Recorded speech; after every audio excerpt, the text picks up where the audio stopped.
আসসালামু আলাইকুম প্রিয় দর্শক, স্বাগত জানাচ্ছি চ্যানেল আয়ের পর্দায় সালাম স্টিল স্ট্রেট কাটের আয়োজনের সাথে আছি দীপ্তি চৌধুরী।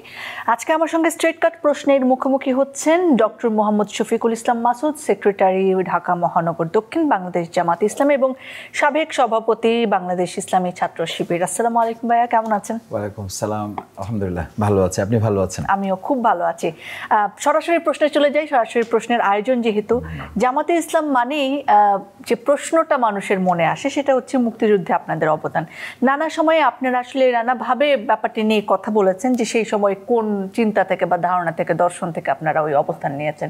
তবে এই সময়ে আপনার সাথে এক সময় যুগপৎ আন্দোলন করা বিভিন্ন দলও আপনাদের মুক্তিযুদ্ধে অবস্থান নিয়ে নানা প্রশ্ন তুলছেন। এখানে বিএনপি রয়েছেন, এনসিপির একটি অংশ রয়েছেন এবং মুক্তিযুদ্ধে আপনাদের অবদান নিয়ে আপনাদের প্রকাশ্যে ক্ষমা চেয়ে বর্তমান বাংলাদেশের রাজনীতিতে আসা উচিত বলে মনে করেন অনেক মানুষ। এই ক্ষমা চাওয়া নিয়ে আপনারা কি ভাবছেন? বাংলাদেশ জামাত ইসলামী বাংলাদেশের স্বাধীনতা সার্বভৌমত্বকে ধারণ করি, আমরা কাজ করি। স্বাধীনতা অর্জনের পিছনের যে মূল দাবিগুলো ছিল, মানুষের সাম্য, অধিকার, তার ন্যায্যতা, এই তিন মৌলিক জিনিসগুলোকে কিন্তু জামাত ইসলামী ধারণ করে এই ৭১ পরবর্তী পুরো জিনিসগুলোকে আমরা কাভার করেই কাজ করে আসছি। আমরা স্বাধীনতা দিবস পালন করি, আমরা বিজয় দিবস পালন করি এবং এই প্রত্যেকটা ইস্যুতেই আমরা কথা বলে থাকি যে স্বাধীনতা অর্জন করা, যেটা মেজর জলিল বলেছিলেন, যে স্বাধীনতা অর্জন করা যত সহজ, এটা অর্থবহ করে ধারণ করা, এটা রক্ষা করা তার চেয়ে কঠিন। জামাত ইসলামের সাবেক আমির, সাবেক মন্ত্রী জনাব মাওলানা মতিউর রহমান নিজামী, ওনাকে ফাঁসি দেওয়া হয়েছে শুধুমাত্র দেশপ্রেমের কারণে। কিন্তু আমরা যদি দেশপ্রেমের এই ইস্যুতে আপোষ করতাম তাহলে কিন্তু আমাদের এই নেতৃবৃন্দকে হয়তো ফাঁসির মঞ্চে যেতে হতো না। বাংলাদেশ জামাত ইসলামের প্রবীণ আমির প্রফেসর গোলাম আজম রাহিমাহুল্লাহ, উনি যখন নাগরিকত্ব ফেরত পেলেন আইনি লড়াইয়ের মাধ্যমে, তখন বাইতুল মোকাররমের উত্তর গেটে উনি একদম পরিষ্কার সেখানে লক্ষ মানুষের সামনে এই প্রসঙ্গ তুলে বলেছিলেন যে আপনারা যদি কখনো জামাত ইসলামীর কোনো ভূমিকায়, জামাত ইসলামীর কোনো আচরণে কষ্ট পেয়ে থাকেন তাহলে আপনারা আমাদেরকে ক্ষমা সুন্দর দৃষ্টিতে দেখবেন, আমাদেরকে আপনারা মাফ করবেন। এরপরে এটা একটা, এরপরে দেখেন এইবার যখন আমাদের মজলুম জননেতা প্রায় 12.5 বা 13 বছর পর যখন উনি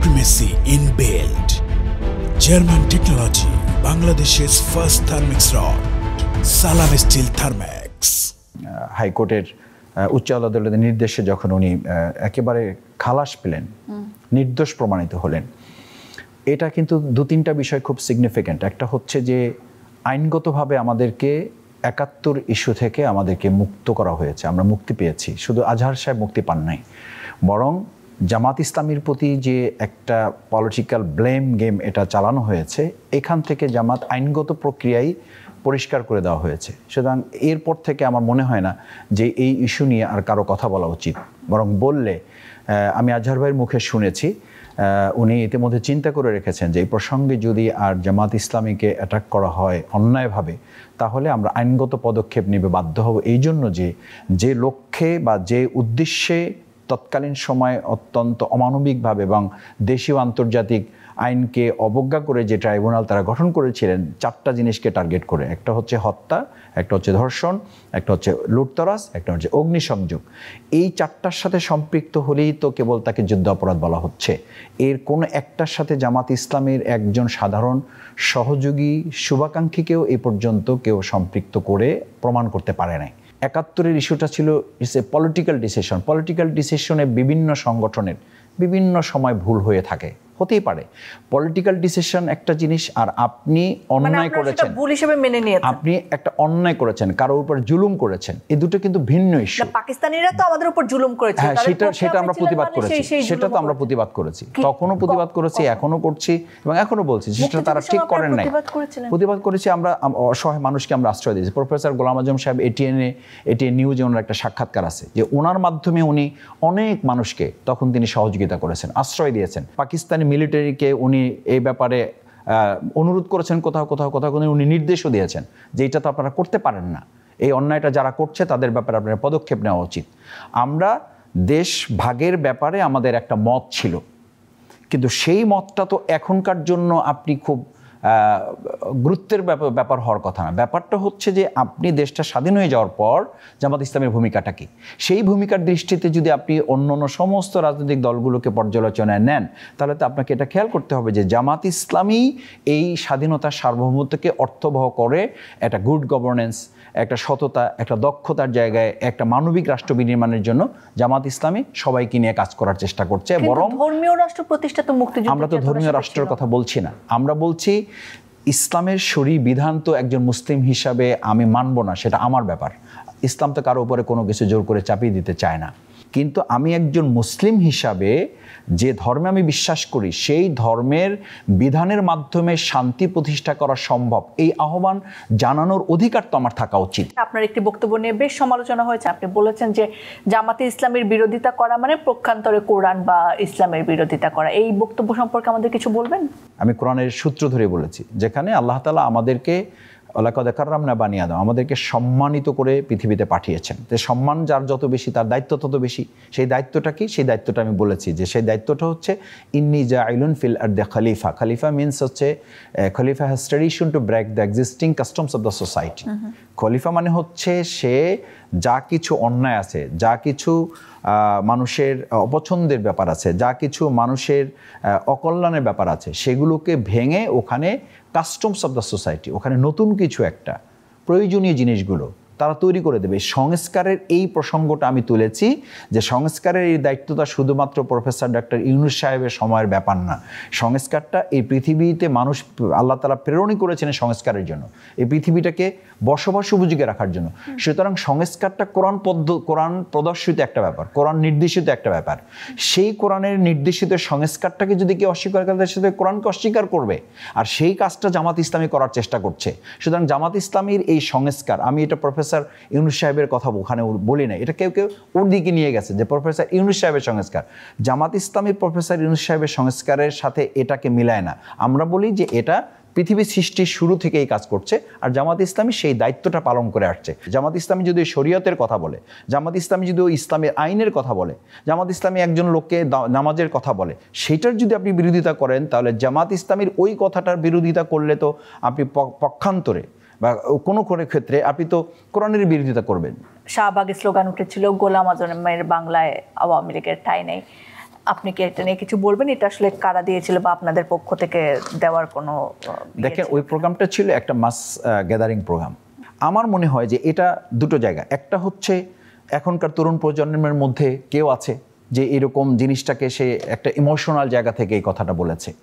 এই একটা স্লোগান কিন্তু পুরো ওখানকার প্রোগ্রামটাকে সেন্ট্রালাইজ করে নাই, প্রতিনিধিত্ব করে নাই। প্রতিনিধিত্ব তো করবে হচ্ছে ওখানে জামাত ইসলামী ছাত্র শিবিরের নেতৃত্বের জায়গা থেকে এটা কেউ বলেছে কিনা চেক করে দেখতে পারেন যে ওই যে ভাইরা দিয়েছেন তার সাথে যে জামাত ইসলামের কোনো নেতৃবৃন্দ, ছাত্র শিবিরের কোনো নেতৃবৃন্দ আছে, আমার কাছে তা মনে হয় এটা একটা বিচ্ছিন্ন ঘটনা। এক ইমোশনালি সে হতে দিয়েছে।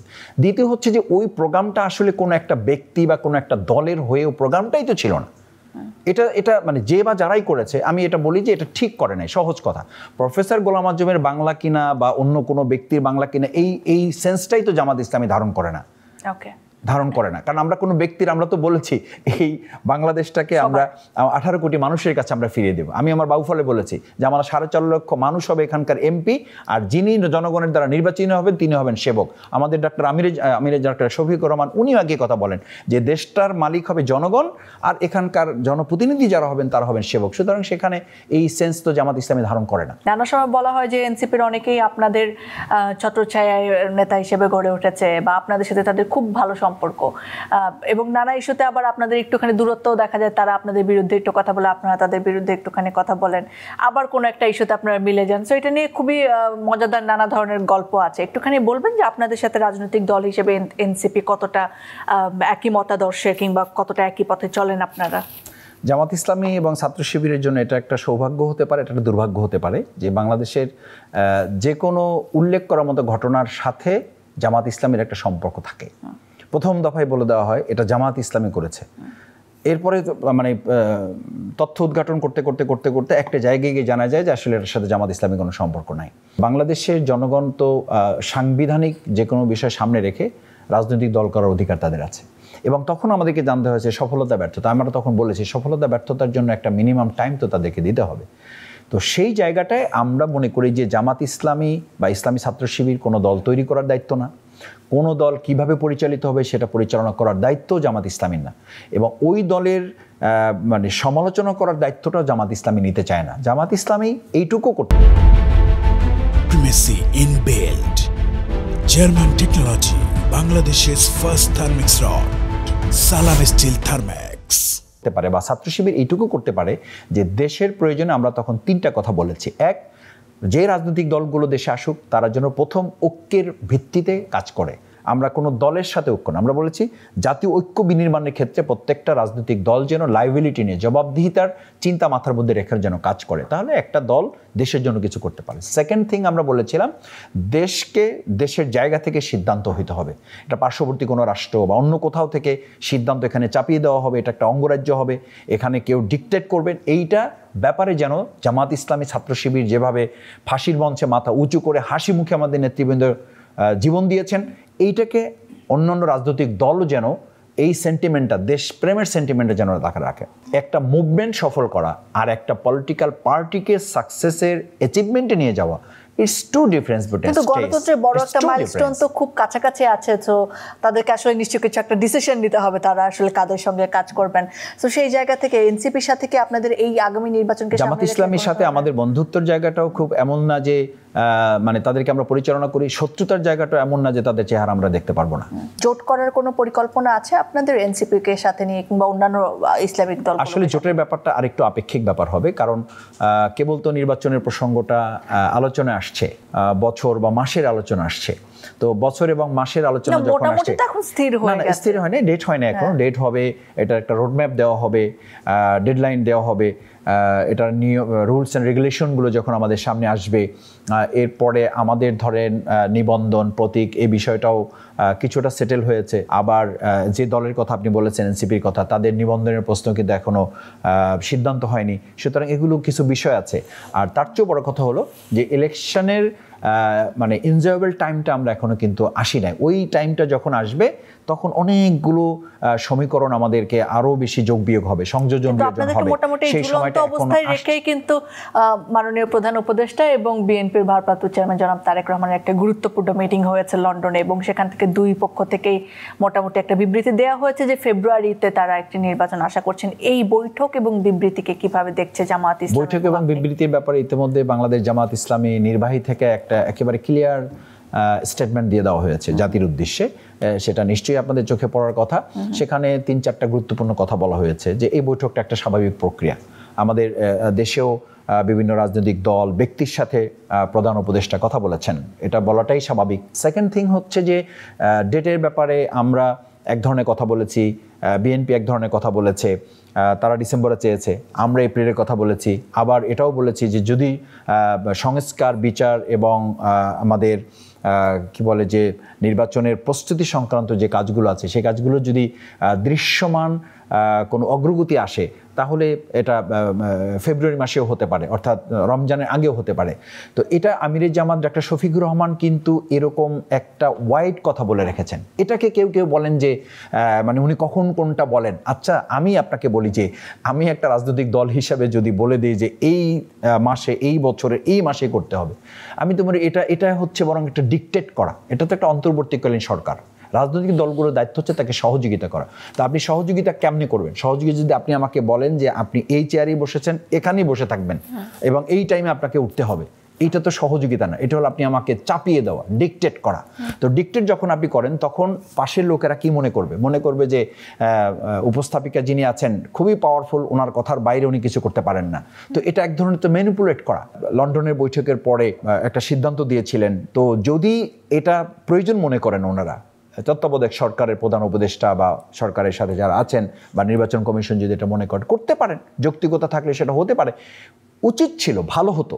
এই কথাটা ওখানেই তড়িঘড়ি করে সিদ্ধান্তটা না জানিয়ে প্রধান উপদেষ্টা দেশে আসতেন, উনি যদি এখানে আবার লোকদের সাথে, রাজনৈতিক নেতৃবৃন্দের সাথে কথা বলতেন, কথা বলে যদি উনি ডিক্লারেশনটা এই কথাটাই বলতেন, উনি কোনো প্রবলেম ছিল না, এই কথাটাই বলতেন যে আমরা তো এপ্রিলে বলেছিলাম রমজান আছে, পরীক্ষা আছে, বর্ষা আছে, অর্থনৈতিক খরচের ব্যাপার আছে, এই সময় এইরকম অনেক যুক্তি থাকতে পারে, এই যুক্তির সাথে তো আমি একমত হইতে পারতাম, আরও যারা আছেন তারাও একমত হইতে পারতো। কিন্তু ব্যাপারটা হয়ে গেছে যে এটা ওখানে বসে এতটা তড়িঘড়ি করা হয়েছে যে তাড়াহুড়ো প্রবণতাটা মনে হয়েছে যে এটা শুধুমাত্র একটা মিটিং না, এটা একটা ডিসিসিভ মানে বডি হিসাবে ওখানে কাজ করেছে। এটা যদি জামাত ইসলামীর সাথে এরকম একটা বৈঠক এবং বৈঠক পরবর্তী যদি একটা ব্রিফিং হতো, আমি তার তীব্র বিরোধিতা করতাম। আপনি এই অন্তর্বর্তীকালীন সরকারের যে কার্যক্রম এখন পর্যন্ত, সেটাকে আসলে কিভাবে মূল্যায়ন করবেন? তারা কত দূরে গিয়েছে, কিংবা নির্বাচনকে সামনে রেখেও তাদের সক্ষমতা নিয়ে আপনার কি মতামত? প্রথমে আমি 3টা সংখ্যার কথা বলি। একটা হচ্ছে যে প্রশাসন এখন পর্যন্ত মাঠ পর্যায়ে ভূমিকা রাখে, তারা ঠিক জনগণের প্রত্যাশা পূরণ করে পলিটিক্যাল পার্টি হিসেবে যারা কাজ করছে তাদেরকে ফেস করে সাধারণ মানুষের প্রতিনিধিত্ব করার মতো জায়গায় প্রশাসন এখনো পৌঁছতে পারে নাই। সেই সেটআপটা অন্তর্বর্তীকালীন সরকার এখনো দক্ষভাবে পরিচালনা করতে পারছে না। সেকেন্ড থিং হচ্ছে যে সাধারণ জনগণের প্রত্যাশা পূরণের একটা জায়গা আছে, সেই জায়গাটা হচ্ছে যে আমরা বলছি যে এখন বৈষম্য নেই, এখন জুলুম চলবে না, এখন আমাদের কোনো সন্ত্রাস চলবে না, বাট এই জায়গাগুলোতে বর্তমান তত্ত্বাবধায়ক সরকার যে পরিমাণে আরেকটু স্ট্রেংথ নিয়ে এটাকে ফেস করা উচিত, সেই জায়গাটা এমন জায়গায় এসে পৌঁছায় নাই যে সামনে ইলেকশনে প্রশাসন এমন ভূমিকা রাখবে যে জনগণ আমার ভোট আমি দেব, যাকে খুশি তাকে দেব, এই জায়গাটা এখনো তৈরি করা সম্ভব হয়নি। 3 নাম্বার হচ্ছে it's a very important issue, যে বর্তমান তত্ত্বাবধায়ক সরকার খুবই মানে মজবুতির সাথে বলতেছে তারা যে আমরা একটা ভালো এবং ইতিহাসের রেকর্ড একটা নির্বাচন আমরা উপহার করব। কিন্তু আমার কাছে মনে হয় যে এটা এখনো পর্যন্ত ওনাদের মৌখিক বক্তব্যের মধ্যে সীমাবদ্ধ আছে। এই কারণে যে থানায় কোনো একজন আসামি, কোনো একজন চাঁদাবাজ, কোনো একজন মাদক ব্যবসায়ীকে ধরে নেওয়ার পর থানায় যাওয়ার আগে ওখানে সুপারিশ বা তদবির করার জন্য কোনো দলের পক্ষ থেকে ওখানে লোক চলে যাচ্ছে, এবং সেই দলের লোকের চাপে ওখানকার প্রশাসন কিছুটা অসহায় হয়ে তাকে ছেড়ে দিতে বাধ্য হচ্ছে। দল তো আছেই মাঠে, যারা আছে এটা জনগণ জানে, তাদের বিচার করছে, তাদের কথা আসছে, পত্রিকায় আসছে, সোশ্যাল মিডিয়াতে আসতেছে। সেটা জামাতের ব্যাপারে হলো জামাতের ব্যাপারে জনগণ মূল্যায়ন করবে, সেটা বিএনপি করলে বিএনপির ব্যাপারে জনগণ মূল্যায়ন করবে। এইটার ব্যাপারে আমি জনগণের কাছে ছেড়ে দিলাম। মাসুদ ভাই, রাজনীতিতে একটা কথা প্রচলিত আছে, মানে বাংলাদেশের সমসাময়িক রাজনীতিতে, যে জামাতের সিট নাকি খুব নির্দিষ্ট, মানে যে জায়গায় জামাতের মানুষ আছে সেখানে তারা জামাতকেই দিবে, কিন্তু নানান জায়গায় জামাতের ছড়ানো যে জনশক্তি সেটা নাকি কম। মানে তরুণ প্রজন্মের যে রাজনীতি এখন যেটা খুব আলোচনায় আসছে, সেটাকে তাদেরকে আকৃষ্ট করতে পারছে না আপনাদের রাজনীতির দ্বারা? দেখেন, বাংলাদেশে সাধারণ মানুষ এখন 4টা জিনিস চায়। একটা হচ্ছে সে স্বাভাবিক জীবনে নিরাপত্তা চায়। জামাত ইসলামী এই জায়গাটা অত্যন্ত দৃঢ়তার সাথে ধারণ করে জনগণের পাশে থেকে বিগত 17 বছর কাজ করে আসছে। কেউ কেউ অত্যন্ত দুঃখজনকভাবে আমাদেরকে একটু বলার চেষ্টা করে যে এতদিন আমরা তাদের দেখি নাই, এখন হঠাৎ করে তারা দেখতেছি। শফিকুল ইসলাম মাসুদের মতো ছোট কর্মীকে যদি কেউ এই 17 বছর না দেখে থাকে, তাহলে এটা ওই দলটির জন্য দুর্ভাগ্যের ব্যাপার, কারণ ওই দলটির সাথেই আমরা নির্যাতিত হয়েছি, ওই দলটির নেতাদের সাথে আমরা রিমান্ডে ছিলাম, ওই দলটির নেতাদের সাথেই আমাদেরকে কারাগারে বছরের পর বছর থাকতে হয়েছে, একই সেলে থেকেছি। এই দল যদি আমাদেরকে এখন বলে যে 17 বছর আমরা তাদেরকে দেখলাম না, হঠাৎ করে দেখি যে তারা চলে আসছে, তাহলে আমার 67 দিনের রিমান্ড যাদের সাথে হয়েছে, আমি তাদের গল্পগুলো এখন বলা শুরু করি। এক মঞ্চে আমি বক্তব্য দিয়েছি, তারা বক্তব্য দিয়েছে, আমাকে বক্তব্য দেওয়ার সময় বলা হয়েছে বক্তব্যটা লম্বা করেন, না হলে তো লোক ধরে রাখা যাবে না। সেই নেতৃবৃন্দ যখন বলেন যে 15 বছর 17 বছর তাদেরকে আমরা দেখলাম না, ইটস এ ভেরি আনফর্চুনেট। এটা শুধু দুর্ভাগ্য না, এটা রাজনীতির একটা অপসংস্কৃতি। বাংলাদেশকে 3য়-বার 4র্থ-বার 5মবারের মতো দুর্নীতিতে চ্যাম্পিয়ন করছি কারা? আমরাই তো করেছি। আমরা করছি না, এটা কি শুধু আওয়ামী লীগ করেছে? তো সেই জায়গায় জামাত ইসলামীর ওরকম সময় 2জন মন্ত্রী 3টা মন্ত্রণালয়ের দায়িত্ব পালন করেছে। It's a proved. বাংলাদেশের মানুষ কি চায়? বাংলাদেশের মানুষ চায় একটা দুর্নীতি মুক্ত জায়গা তৈরি হোক, বিশ্ব চায়। তো সেই জায়গায় জামাত ইসলামী প্রমাণ করতে পেরেছে। বাংলাদেশের জনগণ এটা বিচার করবে আমরা কয়েকটা আসনের মধ্যে আছি না ছড়িয়ে ছিটিয়ে কোথাও আছি। আপনি একটা নিরপেক্ষ নির্বাচন দেন, এটাতে আপনার ভয় কেন? আমাকে তো এখন এলাকা থেকে, আমি যে এই ঈদে কাজ করে এসেছি, অন্তত 50টা বাজারে আমি গিয়েছি, প্রত্যেকের একই মানে কানে কানে বলেছে, কানে এই যখন মানে কোলাকুলি করেছি না, কানের কাছে মুখ রেখে বলেছে যে মাসুদ ভাই এই ভোট টোট লাগবে না, আপনারা খালি নিশ্চিত করেন যে ভোটের বাক্সটা আপনারা পাহারা দিয়ে নিয়ে যেতে পারেন। আমি বললাম কেন? বলছি যে সেই সিনারিও এখন পর্যন্ত আমরা দেখতে পাচ্ছি না। তো কেন দেখতে পাচ্ছেন না? বলছি এই যে আপনাদের সাথে আজকে দেখা করে গেছি না, কথা বলেছি না, আপনাদের আজকে শোডাউনে ছিলাম না, বাড়িতে গেলে আমাদেরকে হুমকি দেওয়ার জন্য লোক রেডি আছে। দুর্নীতির বিরুদ্ধে আমরা কথা বলেছি, এ কারণে আমাদের সাথে লোকদেরকে আসতে দেওয়া হয় না যারা আগামী দিনে আবার দুর্নীতি করতে চায়, আবার করতে চায়। তৃতীয় হচ্ছে যেটা জনগণ চায় আর একটা জিনিস, সেটা হচ্ছে সে তার এলাকা বেসিস যে জায়গাটুকু আছে সে তার মতো করে স্বাধীনভাবে বাঁচতে চায়। এই স্বাধীনতার উপরে আমরা অলরেডি, আপনি 1971-এ কি জুলুম দেখেছেন, আমি তো তার চেয়ে বড় জুলুম দেখতেছি এখন। কি জুলুম সেটা? কথার সাথে মিলতেছে না, তাকে ঘাট ধরে বের করে দাও। কথার সাথে মিলতেছে না, 137টা হত্যাকাণ্ড ঘটেছে 2024-এর 5ই আগস্টের পরে। কে করেছে? হাসিনা আমল থেকে বেশি না কম? এখন অনেক কম, কিন্তু অনেক কম সময়ে। এবং এদেশে এটা তো এখন একটা জিরো টলারেন্স হওয়ার কথা ছিল, 0% হওয়ার কথা ছিল। জামাত বিএনপি, বিএনপি এনসিপি, এনসিপি জামাত, এইটা ট্যাকেল করা অনেক পরে। মানে ওই দলের পক্ষ থেকে বিএনপি বা যখন তাদের Primacy in Build, German technology, Bangladesh's first thermix rod, Salam Steel Thermex. তাদের ক্যান্ডিডেট একজন, ওখানে তো 3জন 4জন কাজ করতেছে, একজন যখন ডিক্লেয়ার হবে বাকি 3 জনের মধ্যে যে তাদের নিজস্ব কনফ্লিক্ট হবে, এইটা সামাল দিতে গিয়েই প্রশাসন কতখানি সক্ষম হবে এটা আমি আগাম আপনাকে বলে রাখলাম, সেটা জনগণ দেখার জন্য যেন অপেক্ষায় থাকে। বিগত স্বৈরাচারী সরকার কথা বলার সময় বিএনপি জামাত একসাথে বলতো, এবং আপনারা ওই যে আপনিও বলছেন নির্যাতিত একসাথে হয়েছেন, লড়েছেনও মোটামুটি একসাথে, যুগপৎ আন্দোলন করেছেন, কিন্তু স্বীকৃতিটা আমরা পাই না। দূরত্বটা বাড়লো কেন? দূরত্বটা বাড়ছে এই কারণে যে আপনি যখন চাইবেন বা আমি যখন চাইবো যে আমার এই রাজত্বে আমি একাই রাজা, এখানে আর কেউ কোনো কথা বলতে পারবে না। 5ই আগস্টের পরে শুরু হলো? 5ই আগস্টে শুরু হয় না, আগে থেকেই শুরু হয়েছে। যখন আমাদের প্রোগ্রামে মিছিলে লোক বেশি যেত, আমি এটা দেখে বলতেছি, মাঠ থেকে বলতেছি, তারা একদল মিছিল নিয়ে ঢুকছে আর এক দিক দিয়ে বের হয়ে গেছে, আর আমার লোকরা 11টায় বসছে, বিকাল 6টা পর্যন্ত ওখানে অবস্থান করছে। বলছে যে ভাই ওনাদের কারণে তো আমরা স্টেজ পর্যন্ত যাইতেই পারতেছি না, ওনাদের ডাকার দরকার নাই। 3 নম্বর হলো যে তাদের প্রশাসন, এটা বলছি যে দূরত্বের কথা বলছেন না, আমরা যখন প্রোগ্রাম শুরু করি বলা হলো যে ভাই আপনারা না থাকলে আমরা প্রোগ্রামের অনুমতি পাবো। ভাই আমি এটা কি বলেন? তার মানে কি আমরা সরকার বিরোধী আর আপনারা সরকার পক্ষের? বললো যে না ভাই একটু টেকনিক্যাল প্রবলেম আছে, আপনাদের আপাতত দরকার নাই, আমরা আপনারা আপনাদের মতো করেন, আমরা মতো। এই আপনারা আপনাদের মতো করেন, এটা করাতে তো আমাদের কোনো দুঃখ ছিল না। আমরা তারপরে বলেছি ঠিক আছে আপনারা আপনাদের মতো আন্দোলন করেন, আমরা স্বৈরাচার পতনটা, এই ফ্যাসিস্ট পতনটা আমাদের বেসিক ইস্যু, এটাকে আমরা ধারণ করি। এই ধারণ করেও কিন্তু আমরা এই যুগপৎ কথাটা যখন আসছে তখন আপনি দেখবেন, ইতিহাস তো খুব বেশি দূরের না, তখন আপনি দেখবেন 12 দলীয় মঞ্চ, তমুক মঞ্চ একসাথে হয়েছে উইদাউট জামাত। কেন? জামাত ইসলামীকে নিলে আপনার সমস্যাটা কি? সমস্যাটা হচ্ছে এই যে জামাত ইসলামীকে আমাদের দেশের সরকারের একটা অংশ মনে করত যে জামাত ইসলামী আন্দোলনে থাকলে এই আন্দোলন সফলতায় আর কেউ ঠেকাতে পারবেন না, নাম্বার 1। নাম্বার 2 হচ্ছে পার্শ্ববর্তী একটা রাষ্ট্রের সেন্স হচ্ছে সবাইকে মেনটেন করা যায়, সবাইকে কনভিন্স করা যায়, সবাইকে এক সূত্রে গাঁথা যায়। এবং বাংলাদেশের আমাদের সাংবাদিক জগতের বড় পত্রিকায় লাল হেডলাইন ছিল, বাংলাদেশের সমস্ত রাজনৈতিক দলের সাথে পার্শ্ববর্তী রাষ্ট্র ভারতের সম্পর্ক আছে, শুধু জামাতের সাথে নাই। আর তখন জনগণ বলতো উল্টাইয়া এটা, যে সকল দলকে ভারতের কেনা শেষ হয়ে গেছে, শুধু জামাত ইসলামীকে কেনা যায় নাই।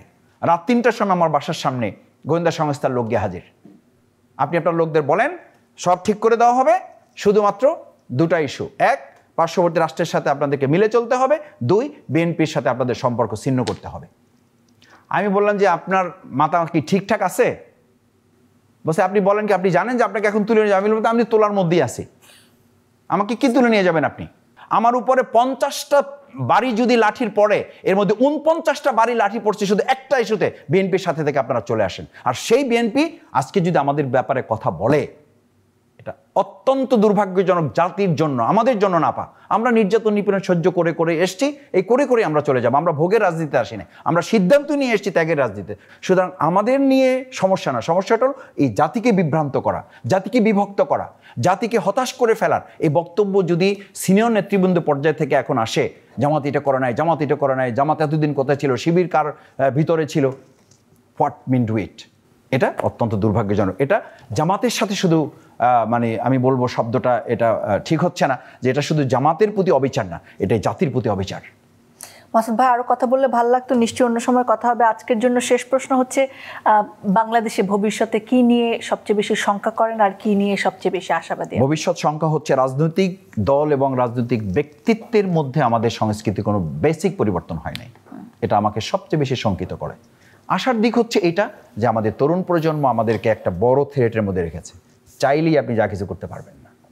আমি আমাদের এই মানে সিনিয়রদের সম্মান করি, কিন্তু ওনাদের চেয়ে আমি সবসময় মাথায় রাখি যে আমাদের যে জেনজি জেনারেশন, যাদেরকে আমরা বলতাম যে মোবাইলের বাইরে তাদের কোনো জগৎ নাই, সেই জগৎ থেকে বেরিয়ে যারা দিনের পর দিন মাস 2 মাস টানা গুলির সামনে দাঁড়িয়ে এই দেশটাকে মুক্ত করেছে, আমার বিশ্বাস ভবিষ্যতে নতুন করে আর কেউ ফ্যাসিস্ট চিন্তা করলে এই জেনারেশন আর একটা 5ই আগস্ট তৈরি করতে তাদের সামান্যতম কোনো সময় এবং মানে পরিবেশের জন্য তারা অপেক্ষা করবে না। Thank you so much doctor Mohammad Shafiqul Islam Masud, আমাদের সময় দেওয়ার জন্য। নিশ্চয়ই আবারও কথা হবে। অনেক ধন্যবাদ, আপনিও অনেক সহযোগিতা করে আমাকে কোশ্চেন করেছেন সেজন্য, এবং দেশ জাতির প্রয়োজনে যদি এটা কাজে লাগে আশা করছি যে সেটা আমাদের জন্য উপকার আসবে।